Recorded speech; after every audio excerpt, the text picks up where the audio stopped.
Hello and welcome to The Scoop on K-State, a show about stories and stakeholders during the K-State journey to become a next-gen land-grant. This will be a monthly podcast with university stakeholders and leaders, and I'm your host, Adam Walker, President and CEO of the K-State Alumni Association. I'm excited for our first podcast episode. K-State's going through a season of change as we begin to implement a new strategic plan.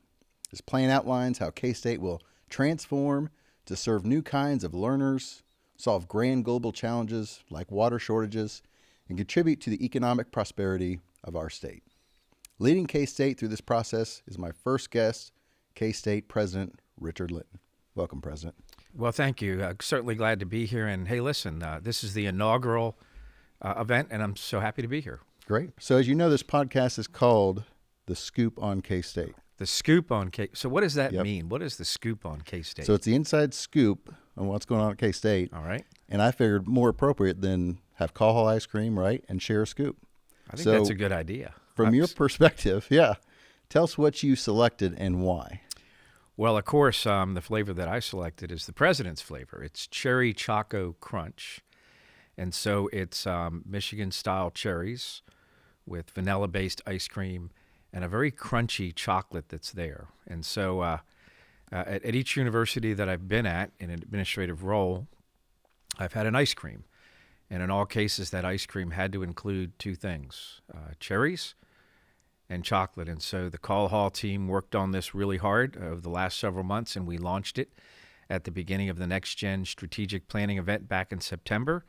And it's absolutely delicious. I suggest that everyone try the Cherry Choco Crunch because it's pretty amazing ice cream. Yeah, I've had it, and it is phenomenal. So it's a great selection for our inaugural podcast here. So, well, let's dive in. Speaking of ice cream, okay, you're a product of the land grant system. Why don't you share with us what this means? Yeah, so I almost don't know anything else other than the Land Grant University. Back in 1984 is when I started with the Land Grant University system, and so almost 40 years.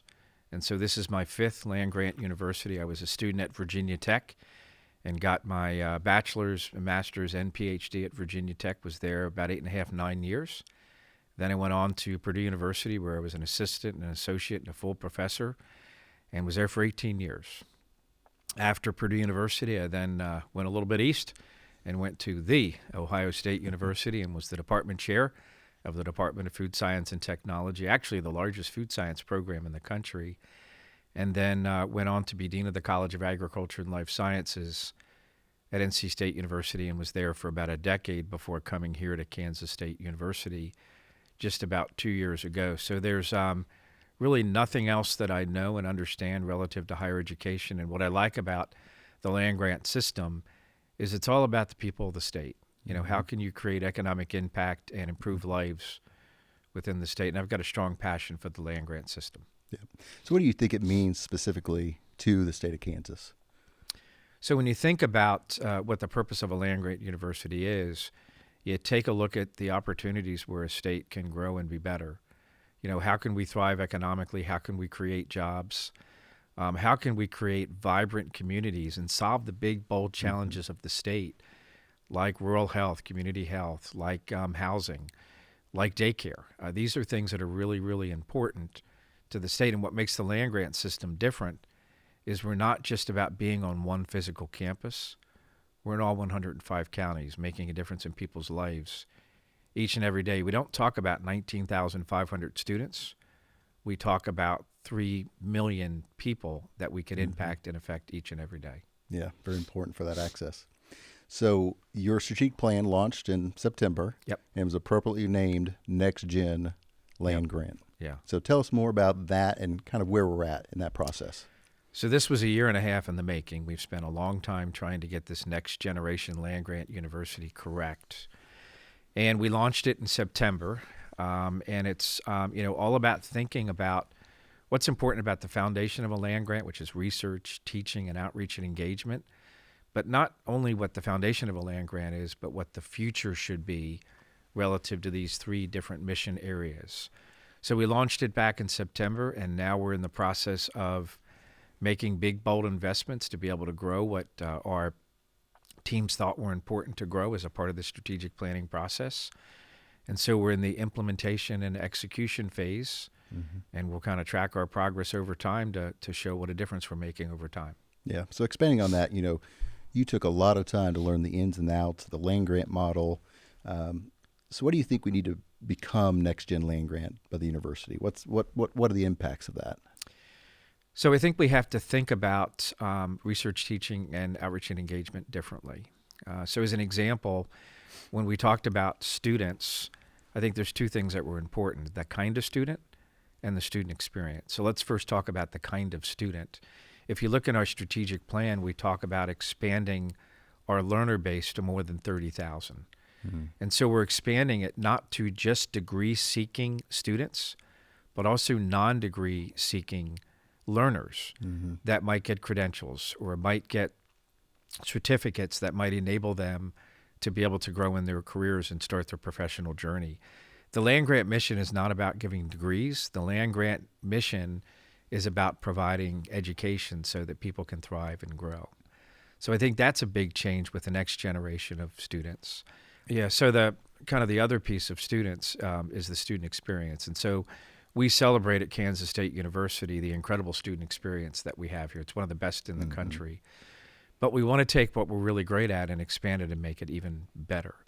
So we're talking about applied learning and best practices for students. We're trying to elevate the student experience to the next level by providing them with experiences like an international experience, like an internship experience, or an undergraduate research experience, but also with different skill sets that better prepare them for the workforce. So things like financial literacy, things like management skills, things like communication skills. So we're trying to better enable our students and enhance that student experience to the next level. When you think about research, it's not just research for research's sake. We're thinking about research that makes a difference to our economy, research that really enables the state of Kansas to be better, to be able to attract business and industry. And we think about outreach and engagement. We have to ask questions to communities about what's most important to them today. In cooperative extension, as an example, we've been improving lives through things like youth programs and community programs and research and extension programs that impact agriculture and food systems. But if you ask communities what's most important to them today, it's rural health, it's housing, it's daycare, it's elderly care. And so how can we grow to the next level? And if we better serve communities, I think communities are going to better support us, which means that we're going to have legislative and financial support that's going to continue to grow as we are proactive to the needs of Kansans. And so we're asking the question, how do we embrace the land grant mission, but how do we grow and thrive and be proactive to what the land grant mission can be in the future? And I think that's so impactful. I mean, a lot of times street plans just live on the shelf. This is living and breathing. It's in the research. The plan's going to actually impact Kansans, which I think is very, very formidable. It's living and it's breathing, but it's also adapting and it's changing over time. When you look at the previous strategic plan, the K-State 2025 plan, there were two elements of it that weren't there that needed to be there. One was financial investment into the future, and the second was kind of a watchdog or a person or a group that would watch the strategic plan and evaluate investments over time. And so we are making big, bold investments into the strategic plan, and we're hiring a new university strategist that every day, 24/7, will be providing advice back to my administrative team about investments that we're making, progress that we're making, tracking our metrics, and providing recommendations for new investments that we need to make. And I think that's critically important in our success. Yeah, that keeping track of those metrics and seeing where you're at and benchmarking, I think that's obviously going to be key to the success of it for sure. So you spoke of investments. What kind of investments are needed to set K-State up for success in the future? So we had these 6 different groups that helped us with strategic planning. And one of the questions we asked them as we were developing the metrics, what do we need to be providing from an investment perspective in order to be able to meet these metrics? And so we have a number of investments that we are making or in the process of making that support academic innovation, that support outreach and engagement, that support the research innovation, that support facilities, that support international programs, that support things like diversity, equity, inclusion, and belonging, all the things that were important to the groups going through strategic planning. We asked them, where should we put those investments? And in response, that's exactly what we've done. Mm-hmm. This is not my strategic plan. This is not my administrative team's strategic plan. This is the state of Kansas strategic plan.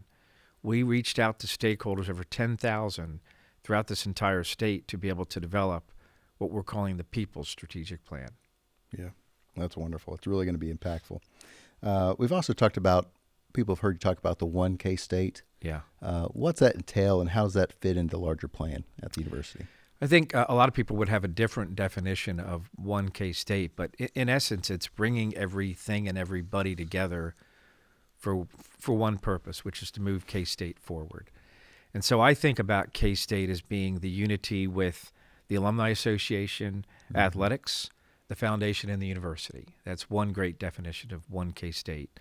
It's about bringing all of our colleges together and working towards the holistic strategic plan and the metrics in the strategic plan collectively and together.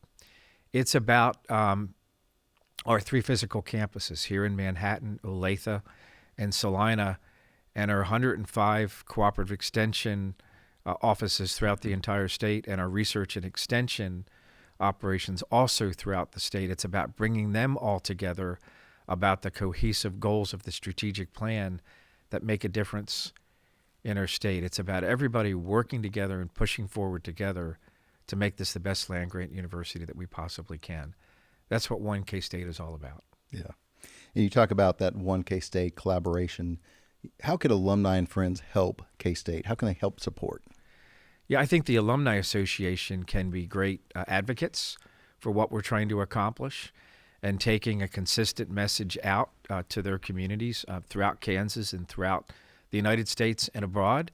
But I think also the Alumni Association should be challenging us and asking questions about how we can raise the bar to continually assure that we're going to be the next generation land-grant university. We're very proud of being the first operational land-grant university.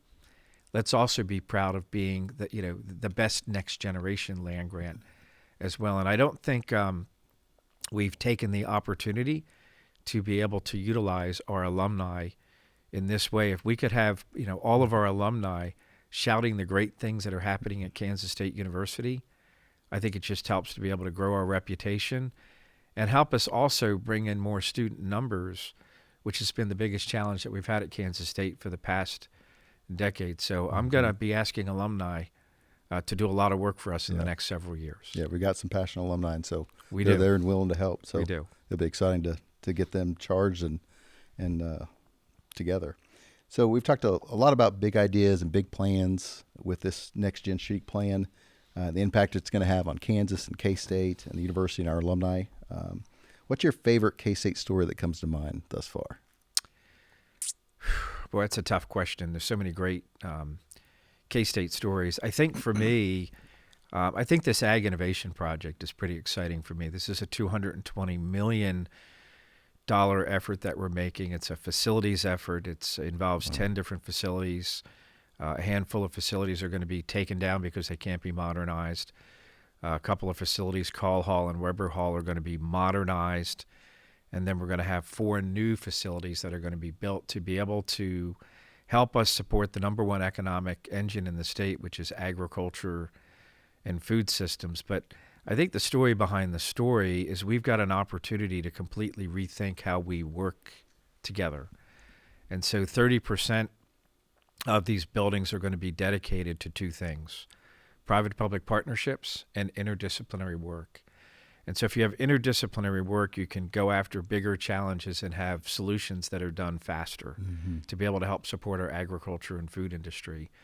When you think about private-public partnerships, it's about leveraging ideas and leveraging resources so that we can help our industry, and by working together to be able to create opportunities for them or to solve the challenges that they have. It's the biggest initiative relative to facilities that Kansas State University has ever had.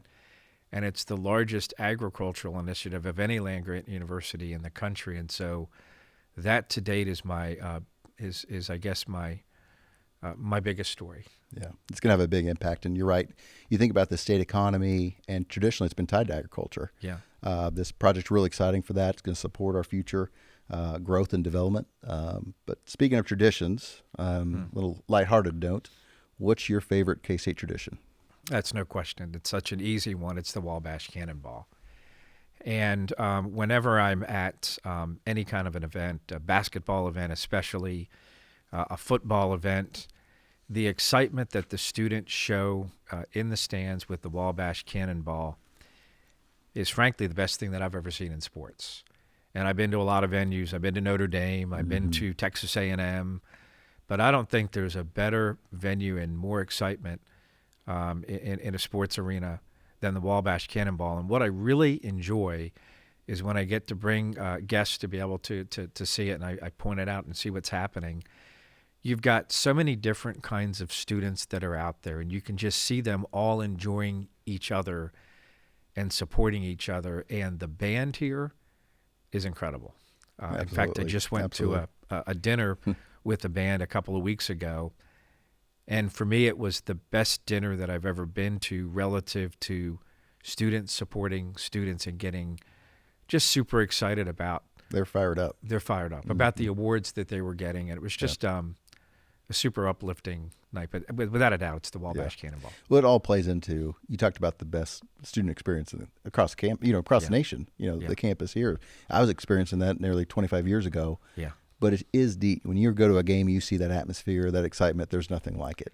I still haven't gotten into rhythm to fully get the Wabash Cannonball where I need to. It's funny. When I first came here to Kansas State, I was without my family, and so had extra tickets to the basketball games, and I would invite students. And there was some kind of a raffle that they did where students could come join and sit with me, so there'd be 2 other students with me. And I think they spent 2 or 3 months trying to teach me how to do the Wabash Cannonball. And I'm not there yet. I still have more practice to do, but it certainly is a lot of fun to see and a lot of fun to try to do the Wabash Cannonball. Well, I'll tell you, it's changed in a couple of decades since I've been here. So I'm still learning a few new moves as well. So But can you do it? Are you in rhythm? I can do it. I can do the rhythm. I can do the clapping, but now they've added some different aspects to it. So I'm going to be watching you when you do it so I can try to get it right in the future. I love it. Greg Willems, we need to get him going. Does he know how to do it? He knows how to do it, but he's sometimes he says he's a little creaky, so. So I would be in the middle of the 2 of you if you wanted to try to do it at a basketball game. We'll do it. We'll guilt him into it. I love it. He'll love to do it. So he says his knees and back, Well, we'll have to get him some ibuprofen or something to get him ready. I love it. So let's talk about podcast books. Yes. What's your favorite podcast or book, other than this podcast, of course? Gosh. So I listen to a lot of podcasts that my wife is involved with relative to mindfulness. And we will listen to these podcasts during the day, or a lot of times we'll listen to them at night. I think, as you know, my wife is an ADHD coach, but she's also working on trying to enable this university to be a health-conscious university and focus on mental health. And so I am her guinea pig, just like I am your guinea pig on the show today. And so there's a wide variety of podcasts that she listens to that I listen to with her relative to mindfulness, to be able to try to get the mind and body ready to be able to leave this university. Yeah.